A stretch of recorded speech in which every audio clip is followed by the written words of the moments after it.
It's Tuesday, it's tea time, let's talk. Today, we are talking about why you shouldn't sew over pens. I'm just gonna warn you, before we get into this, that I feel very strongly about this. There are people who I otherwise respect that make me cringe on this app, this website, when I watch their stuff because they sew over pens. And I fervently pray that they do not ever experience the worst that can come from sewing over pens. If you catch me sewing over pens, it's because I'm not paying attention or like I have made a mistake. I will not sew over a pen. I have learned my lesson and I am here to proselytize to you the way of removing your pins before you sew over them, because here are the things that can go wrong if you sew over pins. I know it's convenient. If you just put them in sideways, it's just your needle is just gonna slide over them and it's gonna be great and everything's gonna be fine. That's not true. Your needle could hit that pin. If it hits the pin and glances off to the side, more power to you.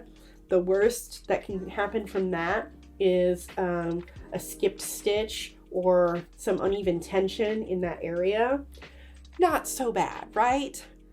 If you hit on the pin like square, that pen is gonna bend. Graphic content warning, I guess. You can bend a pen so badly that some of it snaps off, or the needle could snap off, and that could fly at you and embed into your skin. Number one reason not to sew over pens: possible injury. You do not want to get hurt in the pursuit of making something. This is an act of creation, not destruction. Don't sew over your pens, okay? Your pins can get bent and then they're no longer really usable. And like, oh, pins are cheap. My pins are not cheap. My pins are kind of expensive, actually. I get the special silk pins. I get the pretty pearlized ball heads because I think they're pretty. My pens are not the super duper cheap ones. I don't want to spend extra money on pins.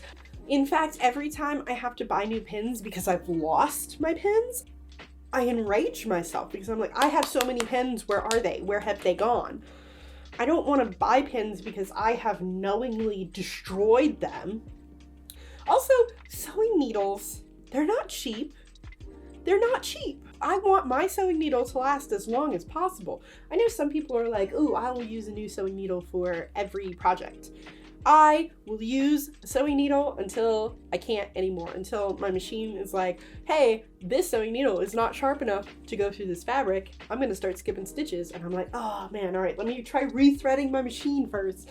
Let me try redoing my bobbin first. Going to a new needle is always the last thing that I do. I don't want to change my sewing needle in my machine if I can help it. I have been known to put off projects because I have the wrong size needle in my machine and I don't want to change from a 9014 to a 7511 so that I can do the chiffon, okay?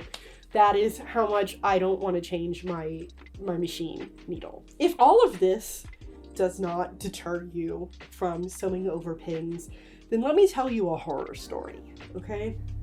Imagine that you are sewing along happily and you sew over a pin and it jams down into your machine. You're sewing really fast, and when it jams down into your machine, something inside the inner workings of your machine jumps off, like the belt jumps off or scoots over or does this thing where it jumps back.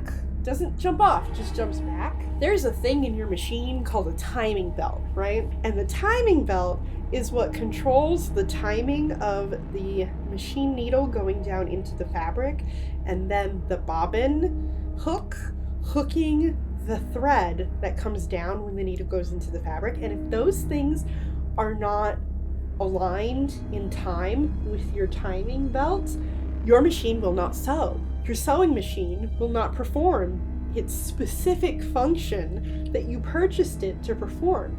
You will be making holes in your fabric and not making stitches because the timing of when the needle goes down and when the hook that grabs that thread is off. So your needle will come down, and instead of working together in concert like this, your needle will come down, and then your timing is off and you're not making stitches. And then you have to take that in to get fixed at like a special person who knows how to take your machine apart and go in and diagnose what's wrong, first of all. And it's not the same as the yearly checkup that costs like $70 at my sewing machine repair place. Did you know you're supposed to take your machine in every year to have it serviced? Did you know that? Do you do that? Go down in the comments and let me know the last time you had your machine serviced. Yeah, my local place charges $70 for a yearly checkup and servicing, wherein they go and they like check all the fluids in the oil, because like the older machines, they have points for me to oil, but the new machine, you're not supposed to oil those. You don't put your own oil in. You bring them into the place and they take them apart and they clean them out of all the lint, and they put all the lube in so that everything works perfectly. But if they have to do extra stuff, like figure out why your machine's not sewing and replace your timing belt or futz around with some of the mechanic stuff in there, that costs extra. Did you know that costs extra? That costs extra. That can cost like a couple $100 extra. You could buy a whole new machine for a couple $100. So in the interest of reducing consumption and keeping our tools in good working order, I highly urge you to not sew over your pens. Like, I can't control you. You can sew over your pens if you want, but you've been warned. You watched this video. You're watching this video now. It's almost the end of the video. You have had the warning in your ears. If you choose to willfully disregard it, I can't do anything to help you. Like, I'm giving you the weight of experience. Please take it and stop sewing over your pens. Please. Please. Thank you so much for watching. Even if you do continue to sew over your pens, I still appreciate you for being here. I assume that you're not new to YouTube. I don't need to tell you to subscribe or hit the plus button or make a comment to give me more engagement so that the video can reach more people, because nobody knows how YouTube's algorithm works. I don't need to tell you that. I just need to tell you that I'm grateful that you were here, and I am looking forward to seeing you next week.